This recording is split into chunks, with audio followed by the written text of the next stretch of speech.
كريستيانو رونالدو يعلق على الاعتزال دوليا بعد الخسارة أمام المغرب. أصدر البرتغالي كريستيانو رونالدو بيانا رسميا تعليقا على خسارة فريقه أمام المغرب في دور الثمانية بنهائيات كأس العالم 2022 التي تستضيفها مدينة الدوحة القطرية.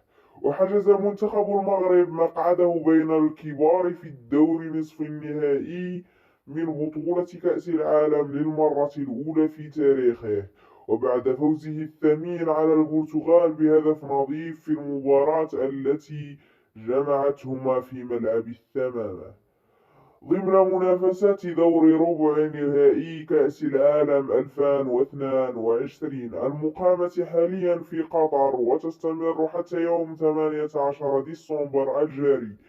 جاء بيان رونالدو كالتالي: كان الفوز بكأس العالم للبرتغال أكبر حلما في مسيرتي وأكثرها طموحا. لحسن الحظ فزت بالعديد من الألقاب ذات البعد الدولي بما في ذلك البرتغال، لكن وضع اسم بلدنا على أعلى قدم في العالم كان حلمي الأكبر. لقد قاتلت من أجل ذلك، لقد ناضلت بشدة من أجل هذا الحلم.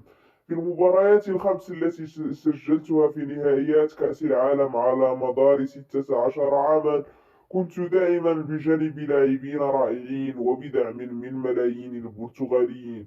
بذلت قصارى جهدي، أترك كل شيء في الميدان، لم أدر وجهي أبدا إلى القتال ولم أتخلى أبدا عن هذا الحلم. للأسف انتهى الحلم بالأمس. أريدكم جميعا أن تعرفوا أن الكثير قد قيل وكتب الكثير وقد تم التكهن بالكثير، لكن تباني للبرتغال لم يتغير أبدا. كنت دائما مناضلا من أجل هدف الجميع، ولن أدير ظهري أبدا لزملائي وبلدي. ليس هناك الكثير لقوله الآن. شكرا لك البرتغال، شكرا قطر، كان الحلم جميلا واستمر. الآن نأمل أن يكون الطقس جيدا ويسمح لكل شخص باستخلاص استنتاجاته الخاصة.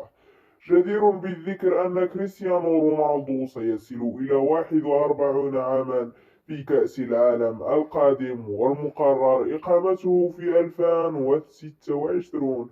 وحقق المنتخب المغربي إنجازا عربيا وأفريقيا بعدما بات أول منتخب يتأهل للدور نصف النهائي من بطولة كأس العالم بعد الفوز على المنتخب البرتغالي.